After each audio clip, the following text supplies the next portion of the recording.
ಥಾನಾಪತಿ ಮಹಂತ್ ರವೀಂದ್ರಾನಂದ ಸರಸ್ವತಿ ಮಹಾರಾಜಗಳು ನಾವು ಇಲ್ಲಿ ಕುಂಭದಲ್ಲಿದ್ದೇವೆ. ಅಖಾಡ ಬೇರೆ ಬೇರೆ ಅಖಾಡ ಇದೆ. ಅದರಲ್ಲಿ ಜೂನ ಅಖಾಡ, ನಿರಂಜನಿ ಅಖಾಡ, ನಿರ್ವಾಣಿ ಅಖಾಡ, ಅಠಲ್ ಅಖಾಡ, ಆನಂದ ಅಖಾಡ, ಆವಾಹನ ಅಖಾಡ. ಈ ರೀತಿಯಲ್ಲಿ ಸನ್ಯಾಸಿ ದಶನಾಮಿ ನಾಗ ಸನ್ಯಾಸಿಯೋं का ಅಖಾಡ ಇದೆ. ಇದರ ಇನ್ನೊಂದು ಅಖಾಡ ಇದೆ ಅಗ್ನಿ ಅಖಾಡ ಅಂತ. ಅವರು ಗಾಯತ್ರಿ ಉಪಾಸಕರಿದ್ದಾರೆ. ಅವರು ನಮ್ಮ ಬ್ರಹ್ಮಚಾರಿಯೋं का ಅಖಾಡ ಅಂತ ಹೇಳ್ತಾರೆ. ಅವರು ನಮ್ಮ ಅಖಾಡ ಪರಂಪರದಲ್ಲಿ ಎಲ್ಲ ಅಖಾಡಲ್ಲೂ ಕೂಡ ಆದ್ಯ ಜಗದ್ಗುರು ಶಂಕರಾಚಾರ್ಯ ಅವರ ಮುಖ್ಯರು ಸ್ಥಾನದಲ್ಲಿ ಇರ್ತಾರೆ. ಅವರನ್ನು ಗುರುಗಳ ರೂಪದಲ್ಲಿ ಇದನ್ನು ಆದರ್ಶ ರೂಪದಲ್ಲಿ ಮಾಡ್ತಾರೆ. ಮತ್ತು ನಮ್ಮ ದೇಶದಲ್ಲಿ 4 ಮಠ ಇದೆ. ಶೃಂಗೇರಿ ಮಠ, ಶಾರದಾ ಮಠ, ಮತ್ತು ಗೋವರ್ಧನ ಮಠ, ಜ್ಯೋತಿಷ್ ಮಠ. ಅಲ್ಲಿ ಶಂಕರಾಚಾರ್ಯ ಅವರು ಇರ್ತಾರೆ. ಮತ್ತು ನಮ್ಮ 4 ಮಠದಿಂದ ಅದರೆಲ್ಲ ಒಳಗಡೆಯಿಂದಲೇ ಇದು ಅಖಾಡ ಒಂದು ಪರಂಪರೆ ಇದೆ. ಇದರಲ್ಲಿ ನಾಗ ಸನ್ಯಾಸಿಗಳು ತುಂಬ ಇರ್ತಾರೆ. ಅವರ ಒಂದು ಇವರು ಇರ್ತಾರೆ. ಯಾಕೆಂದರೆ ನಾಗ ಸನ್ಯಾಸಿಗಳು ಎಲ್ಲರೂ ದೇಶದಲ್ಲಿ ಬೇರೆ ಬೇರೆ ಅವರ ಸ್ಥಾನದಲ್ಲಿ ಕೂಡ, ಮತ್ತು ಹಿಮಾಲಯ, ಹರಿಯಾಣ, ಪಂಜಾಬ್ ಆ ಕಡೆಯಲ್ಲೂ ಕೂಡ ಅವರವರ ಆಶ್ರಮ ಮೊದಲು ಕಟ್ಟಿಕೊಂಡು ಅಲ್ಲಿರ್ತಾರೆ. ಅವರು ಕುಂಭದಲ್ಲಿ ಬರ್ತಾರೆ. ಮತ್ತು ಕುಂಭದಲ್ಲಿ ಏಕತ್ರಿತ ಆಗ್ಬಿಟ್ಟು ಇಲ್ಲಿರ್ತಾರೆ. ಸ್ನಾನದಲ್ಲಿ ಎಲ್ಲರೂ ಕೂಡ ನಾಗ ರೂಪದಲ್ಲೇ ಹೋಗ್ತಾರೆ ಸ್ನಾನ ಮಾಡೋಕ್ಕೆ. ಅಲ್ಲಿ ಸ್ನಾನ ಮಾಡಿಕೊಂಡು ತ್ರಿವೇಣಿಯಲ್ಲಿ ಗಂಗಾ ಯಮುನಾ ಸರಸ್ವತಿಯವರ ತ್ರಿವೇಣಿ ಸಂಗಮ ಇದೆ. ಅದರ ತುಂಬ ಒಂದು ಮಹತ್ವ ಇದೆ. ಅದರ ಮಹತ್ವಕ್ಕೆ ಕಾರಣ ಇಲ್ಲಿ 12 ವರ್ಷದಲ್ಲಿ ಮತ್ತು 6 ವರ್ಷದಲ್ಲಿ ಅರ್ಧ ಕುಂಭ, 12 ವರ್ಷದಲ್ಲಿ ಪೂರ್ಣ ಕುಂಭವಾಗಿ ಇದಾಗುತ್ತೆ. ಇಲ್ಲಿ ಅಂದರೆ ರಾಮಾಯಣದಲ್ಲೂ ಕೂಡ ಭರದ್ವಾಜ ಮುನಿಯವರು, ಮತ್ತು ಅಕ್ಷಯವಟ, ಮತ್ತು ವೇಣಿ ಮಾಧವ್, ನಾಗವಾಸುಕಿ, ಮತ್ತು ಇವರಲ್ಲೆಲ್ಲ ತುಂಬ ಮಹಿಮೆ ಇದೆ. ನಮ್ಮ ಅಖಾಡದ ಪರಂಪರದಲ್ಲಿ ನಮ್ಮ ಭಿನ್ನ ಭಿನ್ನ ಅಖಾಡವರಲ್ಲಿ ಭಿನ್ನ ಭಿನ್ನ ವ್ಯವಸ್ಥಾಪಕರಿದ್ದಾರೆ, ಅಧಿಕಾರಿಗಳು ಕೂಡ ಇದ್ದಾರೆ.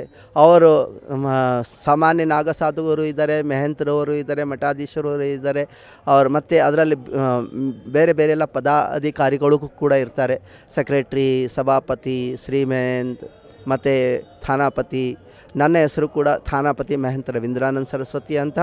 ನಾನು ಜೂನ ಅಖಾಡದಿಂದ ತುಂಬ ವರ್ಷದಿಂದ ಇಲ್ಲಿ ಸನ್ಯಾಸ ತೆಗೆದುಕೊಂಡು ಇಲ್ಲಿ ಇದ್ದೀನಿ. ನಾನು ಕೂಡ ನಾಗ ಸನ್ಯಾಸಿ ರೂಪದಲ್ಲೇ ಇದ್ದೀನಿ. ಅಂದರೆ ನಾವು ವಸ್ತ್ರ ಧಾರಣ ಕಳ್ಕೊಳ್ತೀವಿ.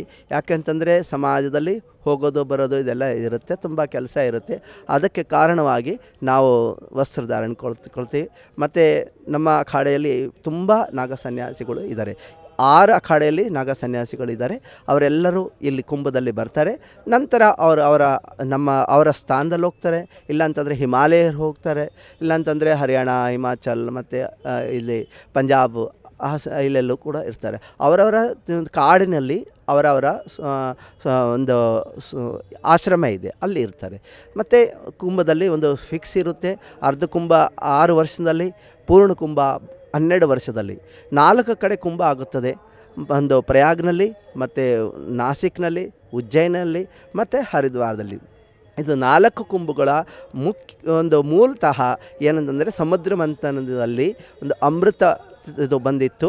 ಅದರ ಒಂದು ಮುಖ್ಯ ಬಿಂದುವಿನ ಇದರಲ್ಲಿ ಮಾಡಿಕೊಂಡು ಅದರ ಮುಹೂರ್ತನಲ್ಲೇ ಇಲ್ಲಿ ಬಂದುಬಿಟ್ಟು ಎಲ್ಲರೂ ಕೂಡ ಸ್ನಾನ ಮಾಡ್ತಾರೆ.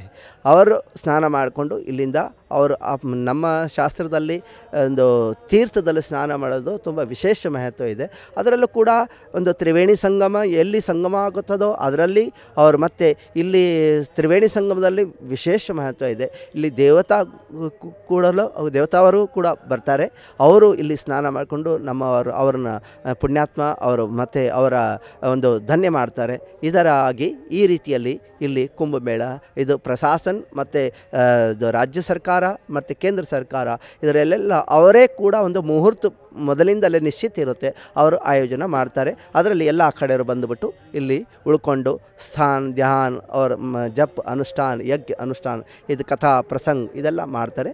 ಅವರು ಈ ರೀತಿಯಲ್ಲಿ ಕುಂಭಮೇಳ ಆಗುತ್ತೆ. ಅವರು ಮತ್ತೆ ಮಾಘ ಮಾಸದಲ್ಲಿ ಇಲ್ಲಿ ಏನಂತಂದರೆ ಒಂದು ಕಲ್ಪವಾಸ ಮಾಡ್ತಾರೆ 1 ತಿಂಗಳವರೆಗೂ.